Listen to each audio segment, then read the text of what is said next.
Eh, oke, selamat siang. Assalamualaikum warahmatullahi wabarakatuh. Balik lagi sama saya, Ujaipa. Di sini saya ingin membahas mengenai kampanye public relation. Oke, mungkin untuk beberapa orang udah pada tahu ya apa itu kampanye public relation. Apalagi dalam konsep public relation ini, mungkin teman-teman udah pada tahu atau mungkin ada yang belum tahu kan. Jadi di sini saya ingin membahas lebih lengkapnya lah, lebih dalamnya mengenai public relation gitu. Mungkin untuk yang udah tahu bisa menjadi bahan referensi selanjutnya untuk ilmu pengetahuan, dan bagi yang belum tahu bisa disimak agar menjadi suatu keilmuan juga, menambah wawasan dan lain sebagainya yang mencakup tentang akademisi. Oke, langsung kita aja. Langsung saya lanjut aja ya ke materi berikut. Buat teman-teman yang belum tahu mengenai kampanye public relation, baik. Jadi sebelum masuk ke public relation itu ada namanya kayak strukturnya dulu. Yang saya pahami itu pertama terdiri dari organisasi dulu nih.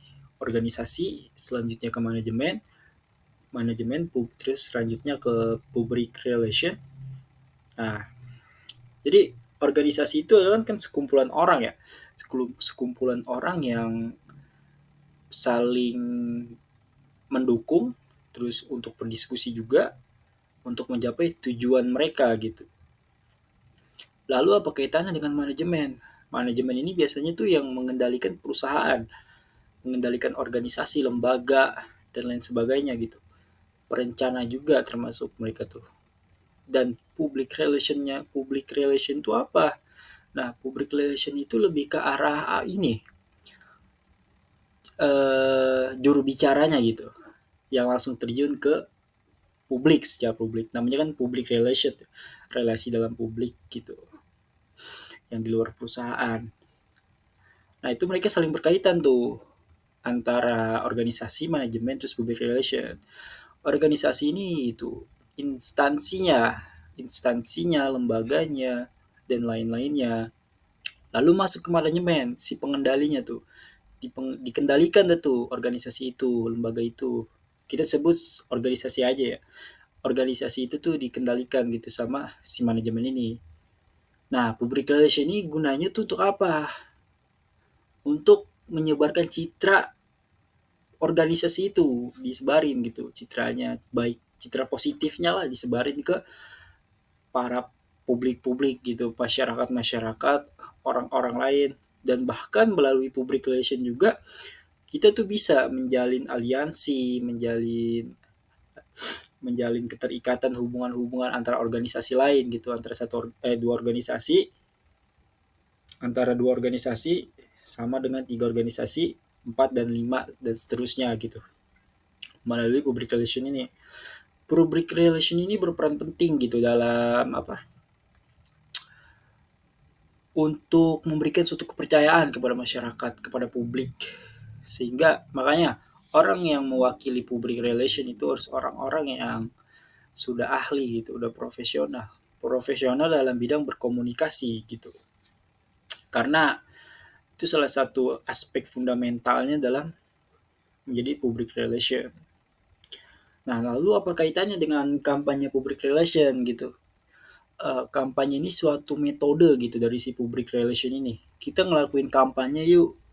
Nah, namun kampanye ini tuh kagak sendiri aja, tapi mengatasnamakan instansi itu, organisasi itu kalau kampanye itu. Jadi dia nggak sendiri dalam menyampaikan public relation. Kan kalau public relation tuh bisa sendiri ya, sebagai juru bicara atau sebagai presentasi kayak saya ini, terus juga kayak MC dan yang lain sebagainya yang bersifatnya berbicara di depan publik. Namun kalau kampanye public relation ini mengaitkan suatu instansi gitu. Dan dia secara terang-terangan tuh mempromosikan instansinya juga melalui ya menyebarkan citra-citra yang positif yang berpengaruh terhadap masyarakat, sehingga organisasinya tuh bisa dipercaya gitu sama masyarakat. sehingga kepercayaan dan pemahaman publik terhadap organisasi itu lebih dalam gitu, lebih meyakinkan organisasi itu atau perusahaan itu lebih meyakinkan. Kayak contohnya kita lihat di kampanye-kampanye politik gitu kan, para politikus itu kalau misalnya berkampanye kan pasti meyakinkan masyarakat ya, meyakinkan masyarakat ketika saya dipilih maka saya akan membangun jembatan misalnya di sini atau membangun suatu rumah-rumah untuk orang-orang yang kurang mampu atau misalnya sumbangan-sumbangan, bukan sorry bukan sumbangan tapi lebih ke arah kayak mungkin dana bantuan gitu di dalam pelosok-pelosok.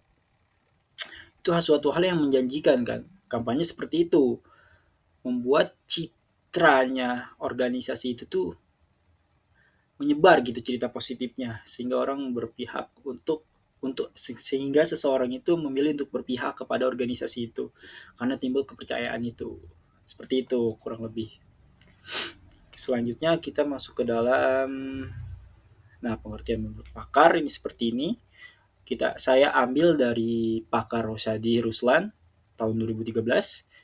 Dia menyatakan itu kalau public relation itu kegiatan dalam upaya tuh meningkatkan kesadaran dan pengetahuan khalayak sebagai sasaran. Seperti saya bilang, untuk sasaran gitu publik, untuk mengambil kepercayaan dari publik itu. Dan sebagai sasaran dan publik sebuah perusahaan atau organisasi untuk merebut perhatian. Nah, seperti yang tadi sebelumnya saya bilang, kalau kampanye itu emang bertujuan untuk menarik perhatian para publik, para masyarakat gitu melalui cara apa tergantung dengan apa yang mereka lakukan gitu. Ada yang iming-iming janji, ada yang memberikan suatu bantuan terlebih dahulu sehingga masyarakat tuh merasa yakin akan aksinya dia. Namun kan itu aksinya tuh sebelum mereka terpilih. Belum tentu sesudah pas dia sudah dipilih akan melakukan hal yang sama gitu. Nah itu mungkin ke ranah politik, tapi ini hanya menyinggung sedikit karena saya membahas tentang kampanye public relation yang dimana berkaitan dengan organisasi. Partai pun termasuk dalam organisasi, lembaga atau suatu instansi yang besar seperti itu. Selanjutnya, sebentar. Oke, ada tujuan kampanye public relation. Terdiri dari 3, meningkatkan kesadaran dan pengetahuan khalayak sasaran. Nah, target khalayak sasaran itu apa? Itu para audiens, para publik itu. Untuk meningkatkan kesadarannya itu dan pengetahuan mereka sehingga bisa menimbulkan suatu kepercayaan terhadap orang yang menyampaikan. Selanjutnya selanjutnya ada menumbuhkan persepsi atau opini yang positif terhadap suatu kegiatan dari suatu lembaga atau organisasi. Tuh, menimbulkan suatu persepsi yang terlihat meyakinkan gitu, opini-opini yang positif sehingga ya khalayak itu bisa percaya gitu apa yang telah disampaikan oleh si orang itu kepada publik. Dan selanjutnya penciptaan kepercayaan dan citra yang baik dari masyarakat melalui penyampaian pesan secara intensif. Nah, itu yang membuat seseorang tuh merasa kalau apa yang disampaikan sama dia tuh terasa meyakinkan. Karena apa? Karena yang disampaikan nama dia itu citra-citra yang baik. Kampanye itu emang harus menyampaikan suatu citra-citra yang baik, yang positif. Sejak secara intensif, secara rutin gitu, harus terus disampaikan sehingga orang-orang tuh bukan gak gampang sih, lebih ke arah kayak ternyata ini tuh kayak gini nih, baik nih dia nih, organisasinya baik, kita harus dukung dia nih organisasi tersebut nih karena dia selalu ngeberiin kita enak gitu, ngasih keenakan ke kita gitu, kebaikan terus lah.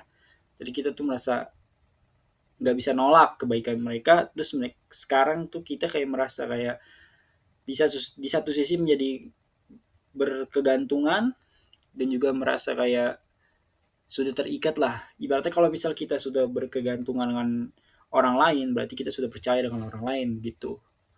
Nah itu dilakukan dengan cara apa? Dengan intensif, secara terus menerus gitu. Selanjutnya ada metode penyampaian pesan dalam kampanye PR. Nah di sini ada 3 metode penyampaiannya dalam kampanye gitu, terutama dalam public relation. Yang pertama awareness, yang kedua attitudes dan opini, dan yang ketiga itu behavior. Awareness ini melibatkan publik dalam proses kognitif pada pengertian yang baru gitu. Nah, jadi maksud dari pengetahuan yang baru ini tuh publik yang tadinya belum mengerti apapun, belum mengerti tentang apa ini, seseorang juru bicara dari organisasi tersebut atau lembaga tersebut membuat suatu hal yang baru gitu, sehingga publik ini tuh baru merasa mendapatkan keilmuan yang baru dari juru bicara itu, dan dari cara bicaranya juru bicara itu membuat publik ini tuh merasa yakin. Mungkin karena dari satu sisi dia itu orang yang pintar atau dia orang yang cerdas, yang bijak, yang adil dan yang lain-lain sebagainya melalui kata-kata yang baru itu. Dan selanjutnya membentuk kebiasaan atau pandangan tertentu terhadap suatu subjek atau permasalahan. Nah, ini kayak ini, mereka tuh kayak dibimbing untuk membentuk suatu kebiasaan atau pandangan terhadap suatu subjek gitu atau permasalahan. Jadi yang dimana seseorang nih merasa permasalahannya itu pasti bakal bisa diurus sama kami gitu.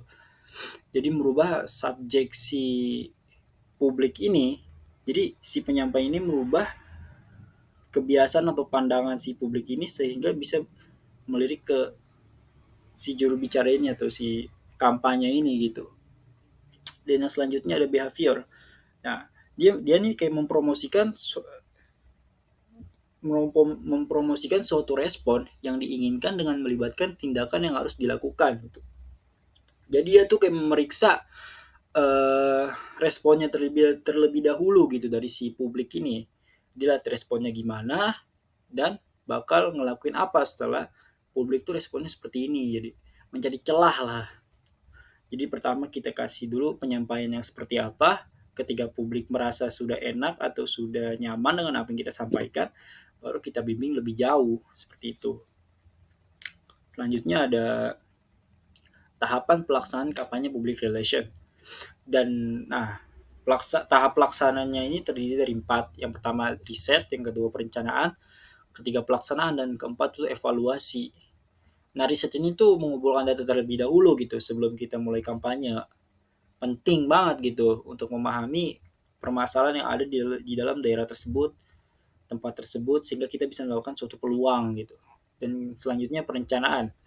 Pada tahap ini juga disusun strategi kampanye gitu. Jadi ketika kita sudah mengumpulkan data, kita tuh waktunya mengeksekusi gitu. Jadi sebelum eksekusi ini tuh harus ada perencanaan terlebih dahulu. Riset, perencanaan, baru eksekusi gitu. Itu yang penting, kita harus menyusun rencana dari data-data yang telah kita kumpulkan gitu. Apa yang ingin kita sasarin di dalam publik tersebut, siapa orang yang kayak gimana, dan lain sebagainya. Dan yang ketiga itu pelaksanaan. Nah, pelaksanaan itu mulai gitu yang tadi saya bilang, mulai dari riset, perencanaan, habis itu langsung kita mulai pelaksanaannya itu, langsung kita eksekusi lah. Nah, rencana yang disusun ini kita tinggal jalanin gitu, sesuai rencana, sesuai dengan target, seperti itu. Dan yang terakhir ada evaluasi. Nah, evaluasi ini berguna untuk menilai sejauh mana tujuan kita telah tercapai di dalam kampanye itu. Kurangkah, lebihkah, atau pas.